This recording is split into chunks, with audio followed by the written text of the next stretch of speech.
wind howled through the skeletal trees, their barren branches clawing at the night sky like the twisted fingers of the dead.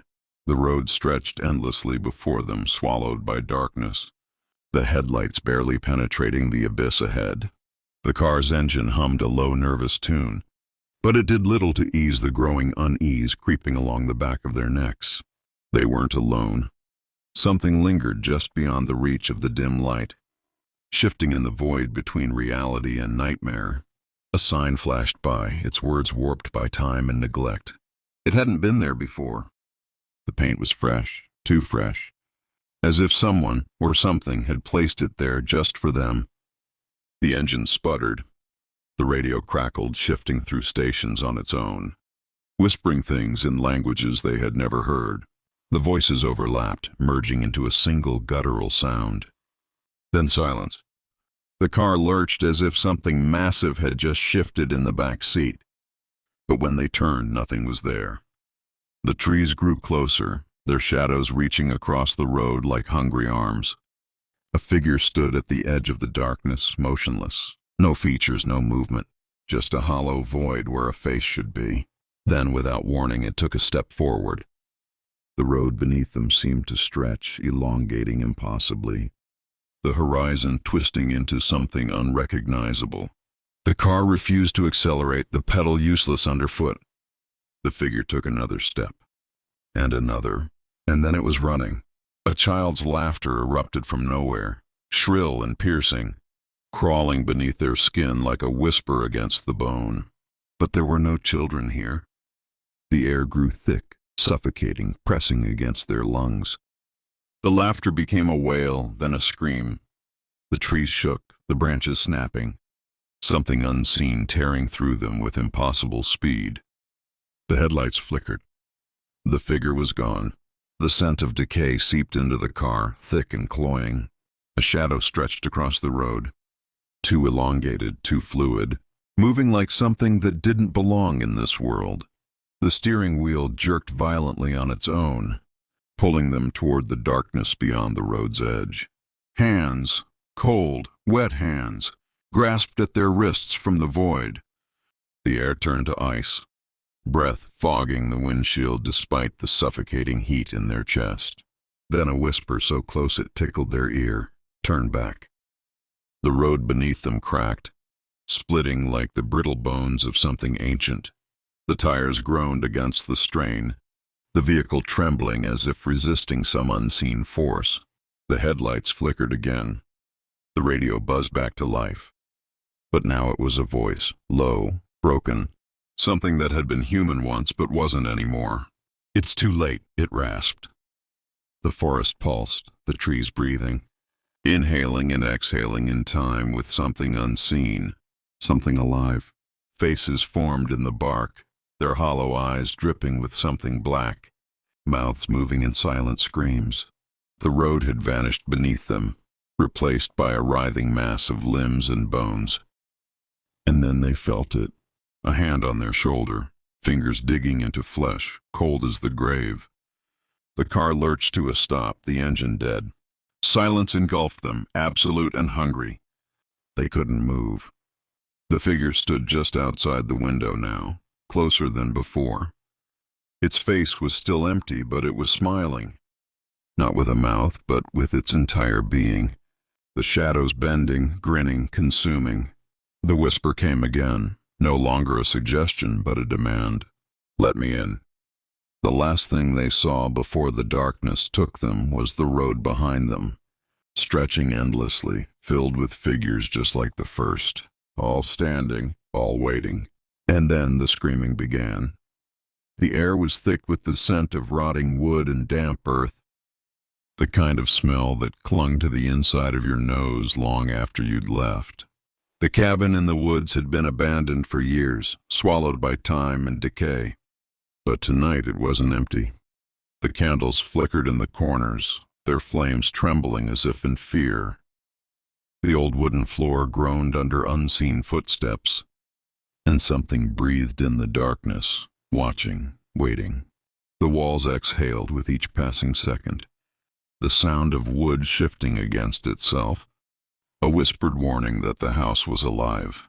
Outside, the wind howled through the trees, but it wasn't just the wind. Something else stirred beyond the reach of the flickering light. Something ancient, something hungry. The whisper started as a mere murmur, a faint rustling like dry leaves stirring in an unfelt wind. Then they grew, slithering through the air, wrapping around the mind like fingers pressing against a skull. The shadows stretched, unnatural and hungry. Eyes, too many eyes, blinked open in the blackness, their gaze unblinking, pupils swallowing the light.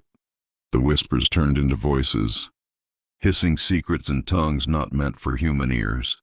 The walls pulsed like living flesh, throbbing with something too grotesque to comprehend.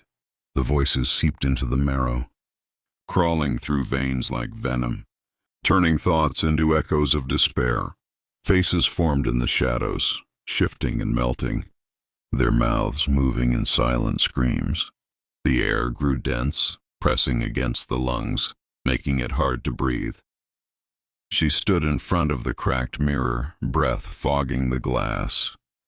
Her own reflection twitched, lagging behind her movements, lips curling into a grin that wasn't hers. The candlelight wavered, and for a moment, her face was wrong, distorted, too long. Skin stretched too tight over bones that weren't her own. Her eyes were empty, hollow pits that swallowed the flickering light. And then the reflection stepped forward, pressing against the glass from the other side. A hairline crack spread from the center, spiderwebbing across the surface, and a sound, wet and gurgling, oozed from the depths of the mirror.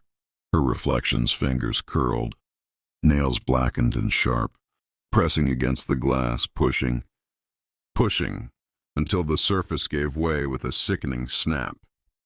A hand shot through, cold and clammy, grasping at her wrist, pulling. The knocking came at the door in slow, deliberate beats. It wasn't the wind. It wasn't an animal. It was something that knew they were inside. The knocking turned into scraping, nails dragging against the wood, carving deep, splintering grooves into the surface. The handle turned, rattling as if tested by unseen hands. The candle flames guttered, and the temperature dropped, frost creeping along the window panes. The door shook, hinges whining in protest as something forced its weight against it. A voice, guttural and wet, rasped through the keyhole. It called their names.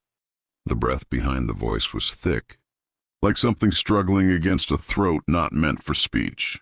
The door swelled inward as though something was breathing against it, pressing closer, closer. The child's laughter echoed from the attic, high-pitched and wrong, the kind of sound that sent shivers crawling down the spine. But there were no children here. The attic door was nailed shut, warped with age and disuse.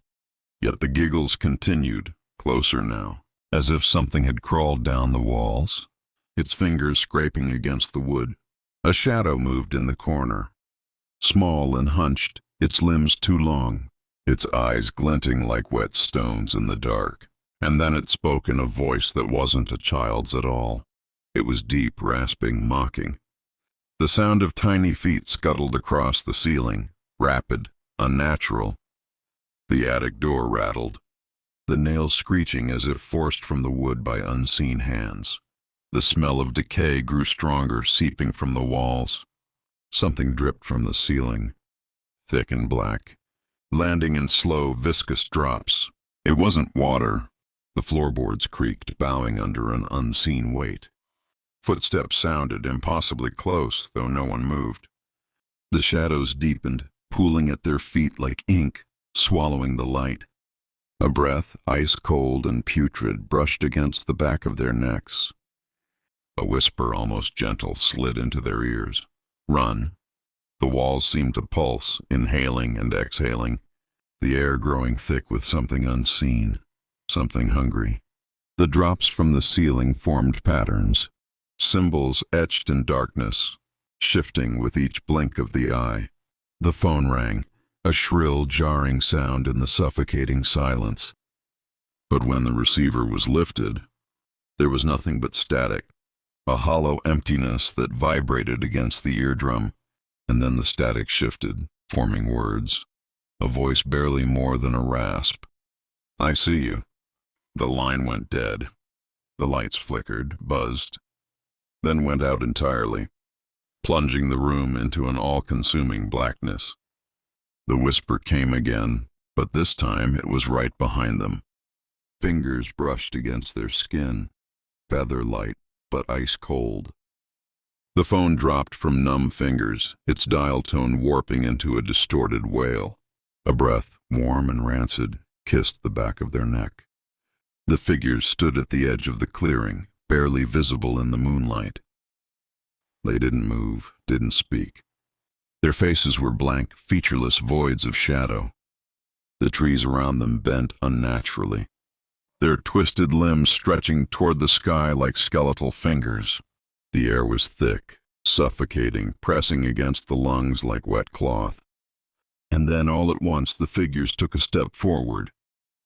The night grew heavier, the silence absolute, except for the distant, distorted sound of something breathing, their heads tilted in unison, an unnatural jerk, like marionettes under unseen strings. The ground beneath them darkened, shifting, as if something writhed just beneath the surface. The thing in the basement never spoke, but its presence was undeniable. The stairs creaked under the weight of unseen steps. The old wooden door rattled in its frame, as though something inside was testing its strength. The air was thick with the scent of damp earth and something metallic. And then came the sound of something dragging, slow and deliberate, moving toward the door from the darkness below. The scratching started next, nails or something worse, raking against the wood. And then a whisper, "Let me out." The hinges groaned, the door trembling as if it knew what lay beyond. A breath, thick and wet, seeped from the cracks, curling through the room like living mist. The road stretched endlessly, winding through a fog so thick it swallowed the world beyond the headlights. The trees on either side stood like silent sentinels, their gnarled branches reaching toward the sky. The radio crackled, shifting through stations on its own, voices murmuring in languages long forgotten. A shape darted across the road, too fast to be human, too large to be anything else.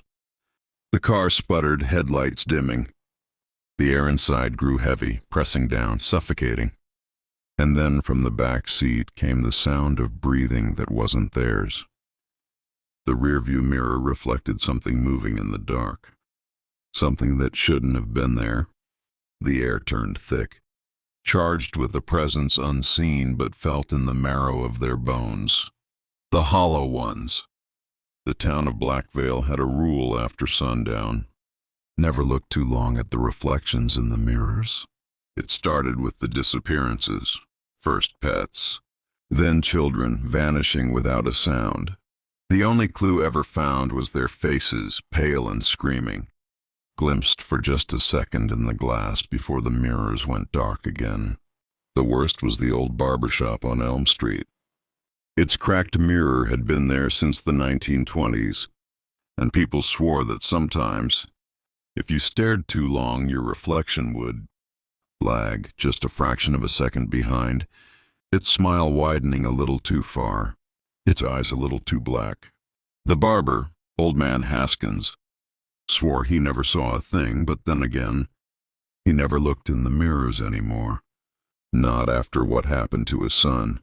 One night, a drifter named Cole stumbled into the shop, half drunk and laughing at the town's superstitions. He sat in the chair, demanding a shave, and grinned at his reflection as Haskins worked. Then, mid-stroke, the razor stilled. The reflection wasn't moving. It was just staring. Cole's laughter died in his throat. His reflection leaned forward, pressing against the glass like a thing trapped. Its mouth opened, and the voice that came out wasn't his. It was a chorus of whispers. All the lost voices of Blackvale, pleading, screaming. The mirror shattered before Haskins' eyes. Cole was gone. But the next morning, the mirror was whole again, and in its depths a new face stared back. 1. The town's rule about mirrors. Blackvale wasn't always like this. Once the mirrors were just glass, ordinary, harmless. Then came the night when little Sarah Ainsworth vanished from her bedroom, her parents finding only her nightgown neatly folded at the foot of her bed. The next morning, her mother glimpsed her in the hallway. Mirror, but Sarah wasn't behind her in the room. She was inside the glass, her tiny hands pressed against the surface, mouth open in a silent scream. The mirror shattered when touched, but by then half the town had seen it. The rule was simple: don't look too long. Don't let your reflection notice you. Because sometimes when you stare into the glass, something else stares back, and it doesn't want to stay trapped in there forever. 2. The barbershop's cracked mirror. The barbershop mirror was the oldest in town, its silver backing peeling at the edges like dead skin. People avoided sitting directly in front of it, choosing chairs along the wall instead. Those who dared to look swore they saw movement in the corners, shapes flitting just out of sight, fingers curling around the edges of the frame. Old man Haskins knew better than to clean it too thoroughly.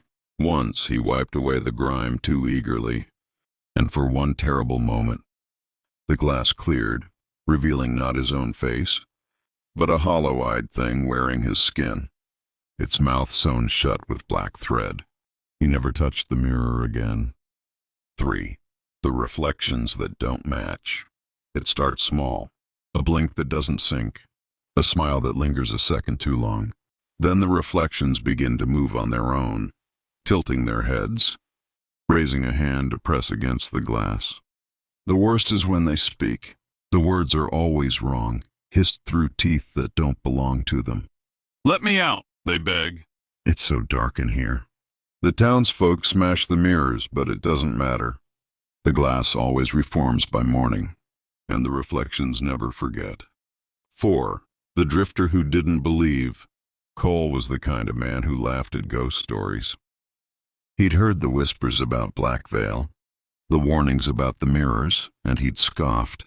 "Superstitious nonsense," he'd said, swigging from his flask. But the moment he sat in that barber's chair, the air turned thick, the light warping around the edges of the mirror like heat haze. His reflection didn't move when he did. It just watched him, its eyes deepening into pits, its grin splitting wider than any human mouth should. By the time he tried to run, it was too late. The glass had already tasted his fear. 5. The shattering, and what came after. When the mirror broke, it didn't sound like glass.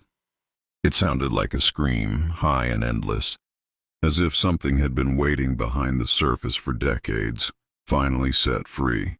The shards didn't fall, they lunged, embedding themselves in the walls, the floor, even Haskins' arms. And in that moment, Cole was gone. Not vanished. Taken. Dragged into the dark behind the glass, where the hollow things wait with needle teeth and too many hands. The next morning, the mirror was whole again, unbroken, and if you press your ear to it, you can still hear Cole's voice, muffled and desperate, begging to be let out. 6. The new face in the mirror.